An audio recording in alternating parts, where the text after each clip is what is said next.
Hi అండి. Welcome back to our channel KK arts and cooking. ఎలా ఉన్నారు? బాగున్నారా? నేను కూడా చాలా బాగున్నాను. ఈరోజు పల్లీలతో ఒక మంచి హెల్తీ రెసిపీ అయితే చూపించబోతున్నానండి. వీడియో చివరి వరకు స్కిప్ చేయకుండా చూసేయండి. అలాగే ఒక చిన్న లైక్ ఇవ్వండి. మీ యొక్క లైక్ వల్ల నా వీడియో అనేది ముందుకెళ్తుంది. అలాగే నాకు కొత్త రెసిపీస్ చేయాలనే ఇంట్రెస్ట్ కూడా పెరుగుతుందండి. మీరు ఫస్ట్ టైం మన ఛానల్ని చూస్తున్నట్లయితే మన ప్రీవియస్ వీడియోస్ కూడా ఒకసారి చెక్ చేసి వీడియోస్ నచ్చినట్లయితే తప్పకుండా సబ్స్క్రైబ్ చేసుకోండి. ఇక లేట్ చేయకుండా ప్రాసెస్లోకి వెళ్ళిపోదామండి. కావాల్సిన ఇంగ్రీడియంట్స్ అయితే చూసేద్దామండి. పల్లీలు, పచ్చిమిర్చి, ఉల్లిపాయలు, కరివేపాకు, పంచదార, ధనియాల పొడి, పెరుగు. ఇవి మెయిన్గా కావాల్సిన ఇంగ్రీడియంట్స్ అండి. ఇంకొన్ని ఇంగ్రీడియంట్స్ మనం ప్రాసెస్లో చూసేద్దాం. ప్యాన్ని హీట్ చేసుకొని ఒక టేబుల్ స్పూన్ ఆయిల్ వేసుకొని పల్లీలు, పచ్చిమిర్చి వేసుకొని వేయించుకోవాలి. ఫ్లేమ్ని లోలో పెట్టుకొని వేయించుకోండి. అప్పుడే లోపలికంటూ పల్లీలు వేగుతాయి. నేను ఒక పావు కప్పు వరకు పల్లీలు తీసుకున్నాను. దానికి 3 పచ్చిమిర్చి తీసుకొని వేయించుకుంటున్నాను. వేగిన తర్వాత ఒక గిన్నెలోకి తీసుకొని పక్కన పెట్టేసుకొని చల్లారనివ్వాలి. చల్లారిన తర్వాత మిక్సీ జార్లోకి తీసుకొని తగినంత ఉప్పు వేసుకొని గ్రైండ్ చేసుకొని పక్కన పెట్టుకోవాలి. చూసారు కదా, ఈ విధంగా మెత్తగా గ్రైండ్ చేసుకోవాలి.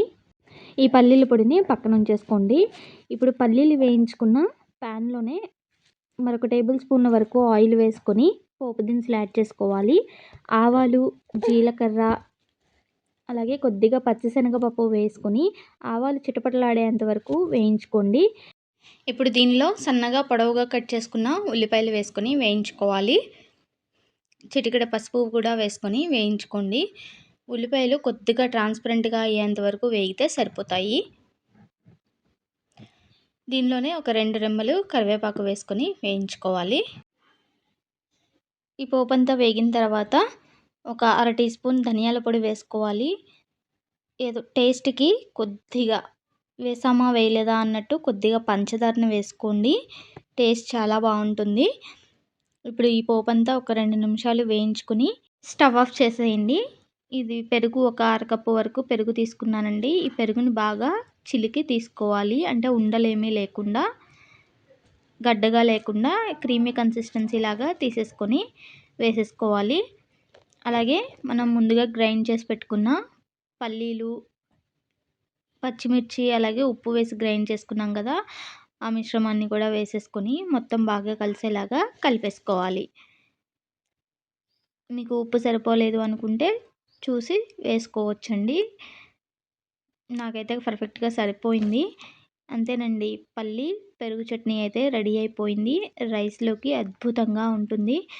చాలా టేస్టీగా ఉంటుంది. ఒకసారి తప్పకుండా ట్రై చేయండి. చూసారు కదా, చాలా ఈజీగా అయితే చేసేసుకోవచ్చు. ఇంట్లో ఎప్పుడైనా కూరగాయలు లేవు అనుకున్నప్పుడు ఇలా పల్లి పెరుగు చట్నీని అయితే చేసేయండి. రైస్లోకి చాలా బాగుంటుంది, చాలా టేస్టీగా ఉంటుంది.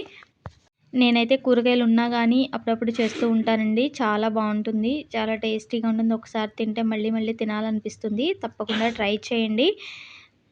ఒకసారి మీరు కూడా ట్రై చేసి మీకు ఎలా అనిపించిందో టేస్ట్ అయితే నాతో కామెంట్లో అయితే షేర్ చేయండి. ఇదండి ఈరోజు వీడియో. నచ్చితే లైక్ చేయండి, షేర్ చేయండి. అలాగే మన ఛానల్ని ఫస్ట్ టైం చూస్తున్నట్లయితే సబ్స్క్రైబ్ చేసుకోండి. Thank you for watching. మరో మంచి వీడియోతో మళ్ళీ కలుద్దాం. అంతవరకు బాయ్ అండి.